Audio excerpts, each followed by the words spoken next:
Il est de coutume d'accuser le papier de tous les maux. Ringard, chronophage, polluant, onéreux, peu ergonomique. C'est un support qui s'est vu progressivement relégué à la dernière place derrière la multitude des outils numériques à notre disposition aujourd'hui, en 2023. Et pourtant, le papier a bien entendu son heure, et elle a été particulièrement longue, de gloire.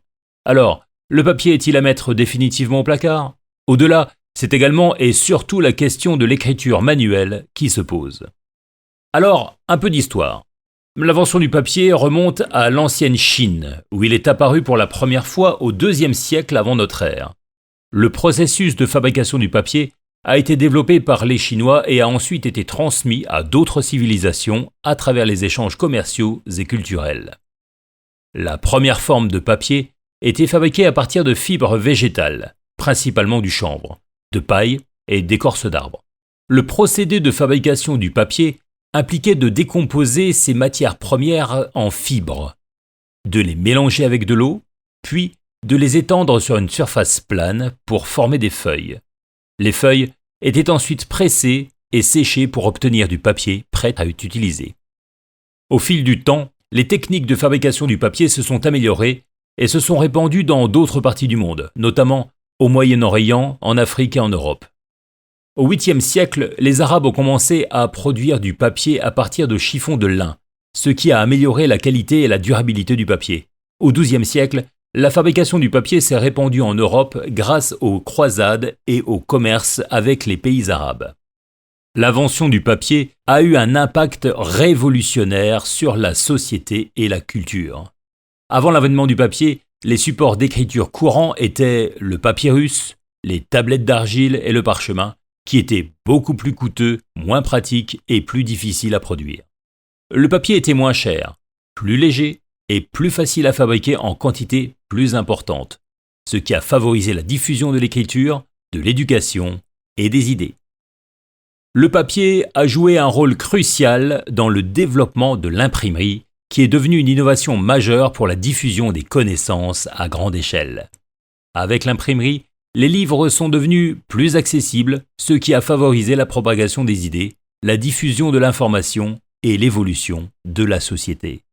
Aujourd'hui, le papier est toujours largement utilisé malgré l'avènement des technologies numériques. Il est utilisé dans de nombreux domaines, tels que l'écriture, l'impression, l'emballage, les arts et l'artisanat, et il reste un support polyvalent et durable pour de nombreuses applications. On le voit, papier et transmission des connaissances sont étroitement liés depuis la nuit des temps. Mais le papier n'est que le support, reste à l'encoder. Alors l'écriture. Les origines de l'écriture, les premières formes manuscrites ont émergé dans les anciennes civilisations de Mésopotamie, d'Égypte et de Chine, et également en Inde. Tout cela vers le 4e millénaire avant notre ère. À cette époque, les systèmes d'écriture utilisaient des pictogrammes, des idéogrammes ou des cunéiformes gravés ou inscrits sur des tablettes d'argile ou des supports de pierre. L'une des avancées majeures dans l'histoire de l'écriture manuscrite a été l'invention des alphabets, où chaque caractère représente un son spécifique plutôt qu'un objet ou une idée. Les alphabets ont émergé dans différentes régions du monde, notamment en Phénicie, l'actuel Liban, vers le 2e millénaire avant notre ère. Avec le développement du papier, l'écriture manuscrite a trouvé un support plus pratique et largement utilisé. Auparavant, le parchemin fabriqué à partir de peaux d'animaux préparés était le principal support d'écriture. Alors, pourquoi écrire à la main quand on veut apprendre ? Bien longtemps, la transmission du savoir s'est faite à l'oral. L'écriture ne venant qu'encoder des sons et surtout, elle permettait de reproduire fidèlement l'idée originale avec un minimum de déformation. On sait aujourd'hui que notre expérience, notre vécu, influe subjectivement sur notre manière de concevoir le monde. Et un texte identique ne sera donc jamais perçu de la même manière par deux individus distincts. Alors, quels sont les avantages de l'écriture manuelle dans le cadre de l'apprentissage ? Notre métier est de former des professionnels de santé, et en majorité des kinésithérapeutes. On ne s'appelle pas kinéformation pour rien. Voici donc 5 avantages pour les masseurs kinésithérapeutes diplômés d'État d'utiliser l'écriture manuelle dans le cadre de leur formation et leur développement continu. Tout d'abord, un apprentissage plus profond.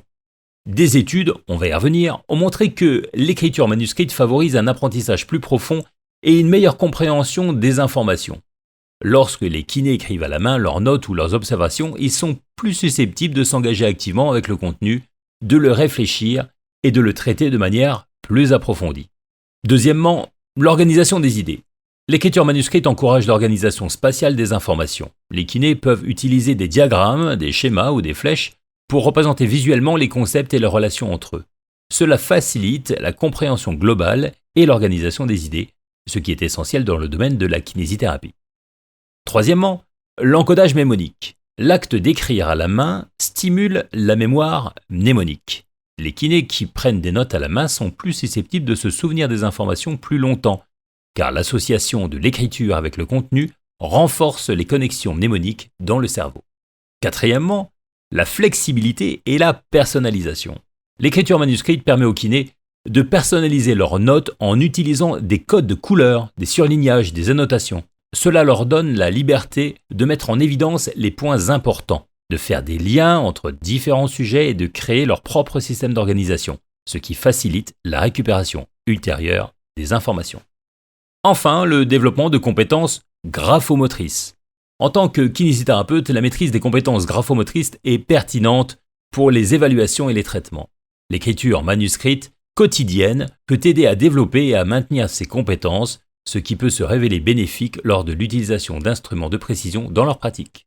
En somme, l'écriture manuscrite dans la formation des kinésithérapeutes peut favoriser un apprentissage plus approfondi, une organisation des idées, une meilleure rétention de l'information, une personnalisation des notes et le développement de compétences graphomotrices essentielles pour leur pratique. Eh bien, prouvons-le. Cette étude est très récente. Écoutez bien.